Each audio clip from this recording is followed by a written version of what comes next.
देखिए एक परिपथ है, ठीक है, ए बी और सी, ये 3 प्रतिरोध लगे हैं और नीचे देखिए, नीचे ये सेल से 2 वोल्ट के सेल के साथ ये कनेक्ट है, ठीक है ना।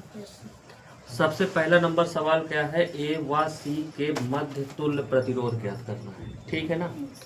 तो सबसे देखिए पहला नंबर सवाल, ए और सी के मध्य तुल्य प्रतिरोध। तो सोचो, चलो मान लो कि यहाँ से धारा कितना गई, आई, तो धारा जब यहाँ से जाएगी तो कुछ तो इधर चली जाएगी, कुछ धारा इधर चली जाएगी, तो धारा बढ़ गई, लेकिन जो धारा यहाँ से जाएगी वो घूम के इधर ही तो आएगी। इसका मतलब ये दोनों हो गए किस क्रम में, श्रेणी क्रम में।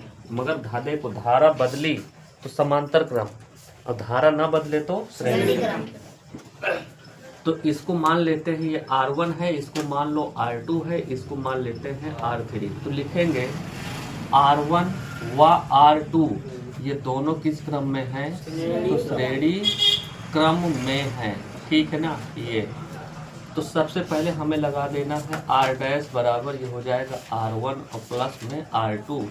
तो R डैश बराबर R1 का मान कितना है, 1 और R2 का मान कितना है, 1, तो टोटल कितना हो जाएगा, 2 ओम, ठीक है। अब जो नया परिपथ बना वो क्या बन गया, नया परिपथ, नया परिपथ हमारा खाली इतना बचा, बस यहाँ से इतना परिपथ बचा हमारा, ये हो गया और एक यहाँ से गया और ये आगे चल के इस तरह से ये बैटरी के साथ, ये सेल के साथ इस तरह से जुड़ा हुआ है, ये है प्लस, ये है माइनस, ये है 2 वोल्ट, ये हो गया R डैश बराबर कितना आ गया, 2 ओम, और ये है R3 बराबर 2 ओम, ठीक है। अब देखिए फिर से, अब यहाँ से धारा जो जाएगी कुछ इधर चली जाएगी, कुछ इधर, तो अब ये दोनों किस क्रम में हुए, समांतर। तो लिखेंगे R डैश व R3 ये हैं समांतर क्रम में है, ठीक है। तो ये हो जाएगा R इक्वलेंट्स बराबर 1/R डैश और प्लस 1/R3। तो 1/R इक्वलेंट्स बराबर इसका मान कितना है, 2 है, और इसका मान कितना है, 2 है। तो 1/R इक्वलेंट्स बराबर देखोगे तो एलसीएम 2 आ गया, 2 से 2 कैंसिल 1 और 2 से 2 कैंसिल 1। तो 1/R इक्वलेंट्स बराबर 1 और 1 कितना हो जाएगा, 2/2, ये कैंसिल हो गए, तो R इक्वलेंट्स बराबर आ जाएगा 1 ओम। तो ए व बी के मध्य तुल्य प्रतिरोध कितना आ गया, 1 ओम, ठीक है, नोट करो। जो क्वेश्चन इसका सेकंड है वो पूछा है परिपथ में धारा का मान कितना है। तो देखिए ओम के नियम से हम जानते हैं, ओम के नियम से, तो ओम का नियम होता है V बराबर I इंटू R इक्वलेंट हुआ। तो यहाँ पर देखोगे तो वोल्टेज कितना है, 2 है, 2 वोल्ट का विभवांतर है, धारा नहीं पता, और गुणते R इक्वलेंट्स का मान कितना आया है, 1। तो देखा जाए तो ये चीज़ बटे में चली जाएगी, तो I बराबर कितना हो जाएगा, 2 एम्पियर। तो परिपथ में धारा कितनी जा रही है, 2 एम्पियर, ठीक है, नोट करो। थर्ड नंबर भी देख लीजिए साथ साथ, नंबर थर्ड में देखिए, थर्ड नंबर में क्या कहा है, थर्ड नंबर में कह रहा है कि ए व बी के बीच वोल्टेज हमको ज्ञात करना है, ठीक है ना। तो ए व बी के बीच देखिए वोल्टेज ज्ञात करना है, तो थोड़ा इसको थोड़ा समझो। सबसे पहले हमको इस वाले परिपथ को देखना है, इस वाले को, ठीक है ना। इस वाले परिपथ में देखिए धारा यहाँ पर अगर देखोगे तो जो धारा यहाँ रहेगी वही धारा यहाँ भी रहेगी, ठीक है ना। तो इनका दोनों का देखिए, जो तो मतलब इसमें से करंट कितनी जा रही है, 2 एम्पियर की। हमने अभी निकाला करंट कितनी है, 2 एम्पियर की, यहाँ पर निकाला गया। अब देखिए ये करंट इधर से जाएगी तो कुछ करंट इधर चली जाएगी और कुछ करंट इधर चली जाएगी, ठीक है ना। तो अब हमको क्या निकालना है, परिपथ में धारा तो हो गया, ए व बी के बीच क्या निकालना है, विभवांतर। तो सबसे पहले विभवांतर निकालने के लिए हमें ये पता होना चाहिए कि यहाँ पर धारा कितनी जा रही है, ठीक है ना। तो अगर यहाँ पर धारा पता चल जाए, अब इधर देखिए, अब हमारे पास धारा कुल टोटल आ गई कितना, 2 एम्पियर आ गई ना। तो 2 समांतर क्रम में हमेशा देखिए वोल्टेज समान रहता है परंतु धारा बदल जाती है। तो अगर देखिए 2 वोल्ट का विभवांतर अगर यहाँ है तो 2 वोल्ट का विभवांतर यहाँ भी होगा, क्योंकि समांतर क्रम में विभवांतर समान रहता है परंतु धारा बदल जाती है। तो मैं सबसे पहले ये निकाल लेता हूँ कि आर डैश वाले में कितनी यहाँ पर मतलब कितना यहाँ पर करंट जाएगी। तो यहाँ पर हम लोग फिर ओम के नियम से लगाएंगे। तो V बराबर में I इंटू आर डैश कर दो। तो देखिए V बराबर कितना है, V बराबर ये है 2। अब I का मान कितना निकालें हम, 2 इंटू देखिए I का मान तो हमें निकालना है ना। चलो इसको I1 मान लो। चलो मान लो यहाँ से धारा कितनी गई I1 और यहाँ से धारा कितनी जाएगी I2। तो अब देखिए इसका रेजिस्टेंस कितना है, 2 का है। तो जब इधर आ जाएगा तो धारा I बराबर कितनी आ जाएगी, 2/2 कैंसिल हो गया। तो बताओ धारा इसमें कितनी जा रही है, 1 एम्पियर। 1 एम्पियर की धारा इसमें जा रही है। अब सोचो इसी पर 1 एम्पियर की धारा अगर देखा जाए अगर इसी पर, तो ये इन दोनों का तुल्य है ये। तो इसका मतलब 1 एम्पियर की धारा यहाँ जा रही है तो 1 एम्पियर की धारा यहाँ भी सिर्फ जाएगी। तो इसका मतलब निकाल लेते हैं। तो ए व बी के मध्य विभवांतर, चलो विभवांतर निकाल लो। तो सूत्र क्या होता है, I बराबर V अपान R। तो यहाँ पर R क्या है, 1 है और धारा कितनी जा रही है, I1। तो चलो I1 से धारा निकाल लेते हैं, ठीक है। ये भी I1 है। तो देखो धारा कितनी जा रही है, 1। विभवांतर हमको ज्ञात करना है और रेजिस्टेंस इसका कितना है, प्रतिरोध देखो ये दे रखा है 1 ओम। तो जब ये इधर जाएगा तो V बराबर 1/1। तो बताओ V वोल्टेज इस पर कितना आ गया, 1 वोल्ट का विभवांतर यहाँ आएगा। हो गया पूरा सवाल। देखिए क्वेश्चन नंबर 24। यहाँ पर एक परिपथ बना है, 10 वोल्ट का देखिए सेल लगा हुआ है, 1 ओम और 2 ओम 2 ओम 3 ओम के देखिए प्रतिरोध यहाँ पर लगे हुए हैं। नंबर पहला में पूछा है तुल्य प्रतिरोध कितना होगा, नंबर सेकंड में परिपथ में धारा कितनी होगी, 3 ओम वाले चालक का विभवांतर कितना, ठीक है। तो देखिए क्वेश्चन नंबर देखिए जो पहला है, पहला स्टार्ट करिए। पूछा है तुल्य प्रतिरोध कितना होगा। तो सुनो इधर, जितनी करंट यहाँ से गई वो करंट यहाँ से जाएगी, लेकिन यहाँ पर करंट क्या हो जाएगी, बदल जाएगी। तो जब बदलेगी तो ये किस क्रम में हो गए, समांतर। तो इसको R1 मान लो, ये हो गया R2, ये हो गया R3 और इसको मान लेते हैं R4, ठीक है।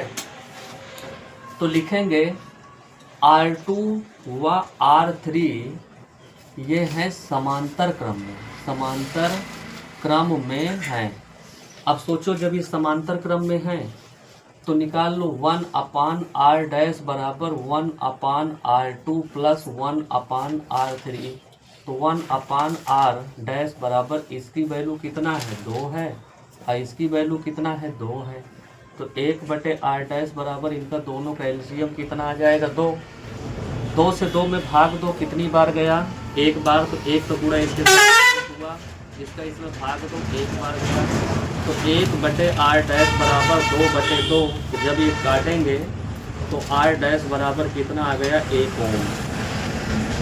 1 ओम आ गया। तो बताओ हमारा परिपथ कितना बचा, हमारा परिपथ खाली यही तो बचा। यहाँ पर देखिए, यहाँ पर एक सेल लगा हुआ है, यहाँ पर 10 वोल्ट का सेल है। अब एक प्रतिरोध यहाँ पर लगा है, अब उससे अब देखिए ये दोनों इकट्ठा हो गए, और जब दोनों इकट्ठा हो गए तो ये बन गए। अब उसके बाद यहाँ तो देखोगे तो ये भी क्या होगा, इकट्ठा हो गए। अब ये कितना है, 1 ओम है, ये कितना निकला, 1 ओम, और ये कितना निकला, 3 ओम, ठीक है। तो देखो ये हमारा R1 ये हो जाएगा R डैश और ये हो जाएगा R2। अब थोड़ा सा यहाँ पर थोड़ा ध्यान से देखो, यहाँ से जितनी करंट जाएगी वही करंट यहाँ से जाएगी, वही करंट यहाँ से जाएगी। तो करंट का मान तो नहीं बदला, और जब करंट का मान नहीं बदला तो तीनों किस क्रम में हो गए। तो लिखेंगे R1 नीचे से कर लीजिए, अभी जगह है, R1 R डैश हुआ R4 ये तीनों के तीनों किस क्रम में है? श्रेणी क्रम में है, क्रम में है। और जब श्रेणी क्रम में होंगे तो निकाल लो इनका तुल्य प्रतिरोध। तो R इक्वलेंट्स बराबर कितना आ जाएगा? ये हो जाएगा R1 और प्लस R डैश और प्लस R4।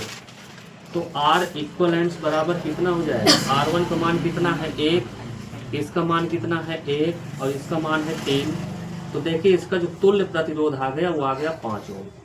ठीक है, 5 ओम तुल्य प्रतिरोध आ गया। अब हमको देखिए निकालना क्या है? तुल्य प्रतिरोध हो गया हमारा। पहला सवाल तो खत्म हुआ। परिपथ में धारा कितनी बहेगी?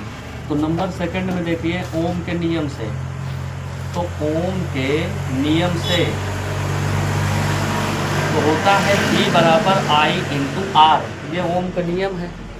तो ओम के नियम से आगे लगाओगे तो देखिए V का मान कितना दिया गया है? 10 वोल्ट। I का मान ज्ञात करना है। R का मान कितना है? 5 ओम। तो ये हो गया 5। जब इधर जाएगा तो ये I बराबर आ जाएगा 10/5। तो 5 दूना 10। तो I बराबर कितना आ गया? 2 एम्पियर। अब सोचो 2 एम्पियर की धारा इसमें बहेगी। नंबर थर्ड में हमसे क्या पूछा है?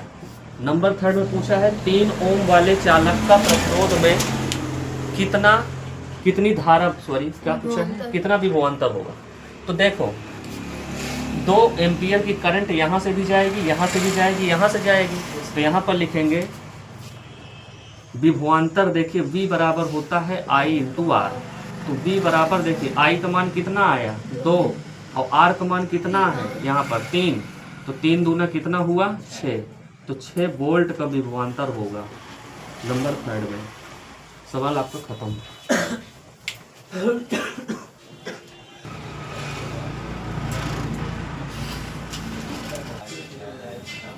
देखिए क्वेश्चन नंबर 24 नहीं है, ये क्वेश्चन नंबर 25 है। देखिए 25 नंबर में देखिए क्या कहा है हमारे पास। देखिए यहाँ पर एक बैटरी लगी हुई है, ये बैटरी का सिंबल है। इसका आंतरिक प्रतिरोध है 5 ओम। इसका विद्युत वाहक बल कितना है? 29 वोल्ट है। और यहाँ पर देखोगे तो देखिए 5 ओम का एक प्रतिरोध यहाँ लगा हुआ है। अब यहाँ पर 4 ओम का, 5 ओम का, 9 ओम का प्रतिरोध यहाँ पर लगे हुए हैं। सबसे पहला नंबर हमसे पूछा है कि परिपथ का तुल्य प्रतिरोध कितना होगा। तो इसका मतलब इधर से धारा जाएगी तो थोड़ा देखो इधर, जितनी धारा इधर से जाएगी वही धारा यहाँ से भी जाएगी, वही धारा यहाँ से भी जाएगी। तो चलो मैं इसको मान लेता हूँ। ये कितना है? R1 है, ये R2, ये हो गया R3, ये हो गया R4। देखिए धारा का मान नहीं बदला, ठीक है ना। तो इसका मतलब ये श्रेणी क्रम में। तो नंबर फर्स्ट सवाल लगाओ। यहाँ पर लिखा है R2 व R3, ये श्रेणी क्रम में है, श्रेणी क्रम में है। और जब श्रेणी क्रम में होंगे तो क्या हो जाएगा? ये हो जाएगा R डैश बराबर, ये हो जाएगा R2 प्लस R3। तो R डैश बराबर कितना हो जाएगा? 4 और ये कितना हो जाएगा? 5। तो R डैश बराबर कितना आ गया? 9 ओम।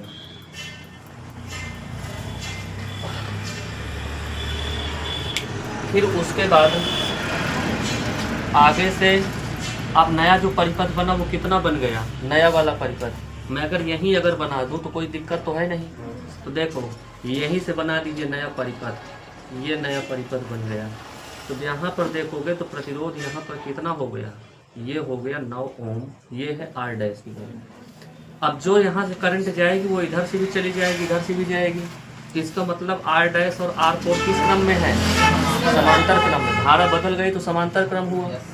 तो लिखेंगे R डैश व R4 अब ये हो जाएंगे समांतर क्रम में हैं। और जब समांतर क्रम में होंगे तो ये हो जाएगा R डबल डैश निकाल लो अब की बार।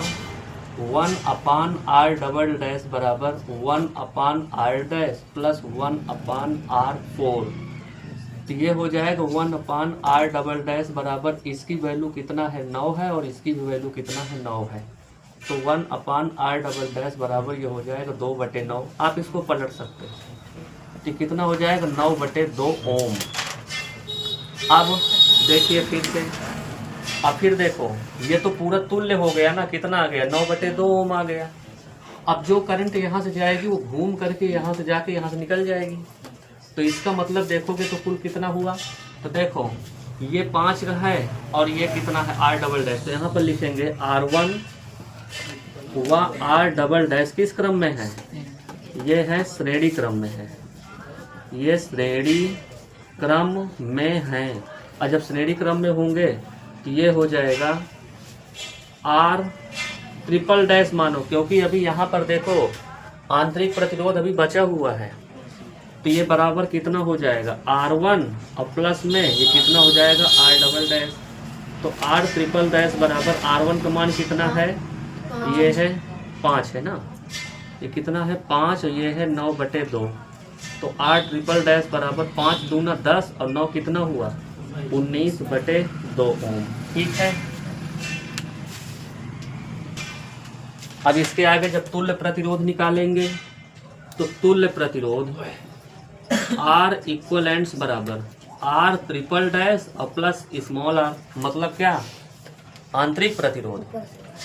तो ये क्या हो जाएगा, ये हो जाएगा R इक्वलेंट्स बराबर इसकी वैल्यू कितना है, ये है 19/2 और इसकी आंतरिक प्रतिरोध 5 है। तो R इक्वलेंट्स बराबर कितना हो जाएगा 19/2, 5 दूना हो जाएगा कितना 10। तो मैं इकट्ठा करके लिख सकता हूँ 19 + 10/2। तो R इक्वलेंट्स बराबर कितना हो जाएगा 29/2, काट दो तो ये हो जाएगा 14.5। तो R इक्वलेंट्स बराबर कितना 14.5। ये हमारा आ गया तुल्य प्रतिरोध। उसके बाद नंबर सेकंड में हमसे क्या पूछा है, नंबर सेकंड में पूछा है धारा का मान कितना होगा, धारा। तो जब हम धारा इसमें देखेंगे तो नंबर सेकंड में देखिए हमसे धारा पूछ रहा है, धारा। तो धारा देखिए सूत्र क्या होता है, I बराबर V/R। तो I बराबर V का मान देखिए, V कह दो चाहे आप इसको E कह दो, विद्युत वाहक बल भी। तो कितना लिखा है, ये है 29 और बटे। अब ऐसा करते हैं R इक्वलेंट्स होगा तो R इक्वलेंट्स इसको ना रख के मैं इसको रख दूं क्या मैं, तो 29/2 ये चीज़ चली जाएगी ऊपर। तो I बराबर 29 × 2 और बटे में 29 से 29 कैंसिल, तो कितना आ गया 2 एम्पियर। पहले इसको नोट करो। देखिए नंबर थर्ड हमसे क्या कहा है, A व B के बीच विभवांतर।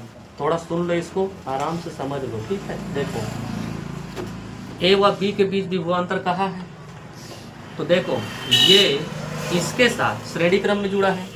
तो श्रेणी क्रम में विभवांतर क्या होते हैं, बदल जाते हैं ना। तो मैं इसका देखिए तुल्य प्रतिरोध हम कितना निकाले हैं, इसका तुल्य प्रतिरोध 19/2 निकाले हैं। और श्रेणी क्रम में धारा जितनी आएगी उतने धारा यहाँ से भी आएगी। तो इसका मतलब A व B के बीच, नंबर थर्ड है A व B के बीच तुल्य प्रतिरोध, सॉरी विभवांतर, विभवांतर चलो निकाल लो। तो सूत्र क्या होता है, V बराबर ये होता है I × R, ठीक है। लेकिन यहाँ पर चलिए हमको V बराबर निकालना है, तो I का मान कितना आया है, I का मान 2 एम्पियर और इसका विभवांतर कितना है 19, सॉरी इनका प्रतिरोध 19/2 है। इसको मैं R ट्रिपल डैश कर दूँ, इससे कैंसिल हो जाएगा। तो V बराबर कितना आ जाएगा 19 वोल्ट। तो A व B के मध्य जो विभवांतर होगा वो होगा 19 वोल्ट। देखिए थोड़ा सा और यहाँ पर, ये दोनों समांतर क्रम में है ना, तो जितना विभवांतर यहाँ होगा उतना विभवांतर यहाँ होगा। तो इन दोनों में से कोई एक प्रतिरोध हमको लेना है। तो ये हमारा R डैश का मान निकाल लो चाहे, तो ये कितना हो जाएगा, ये हो जाएगा 9/2 और बटे 2 हुआ, ठीक है, 9/2, ठीक है।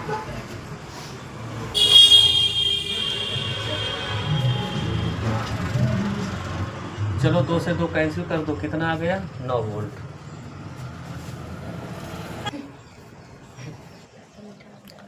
देखिए थर्ड वाला एक बार फिर से देखो, बस इतना दिमाग में रखो बस।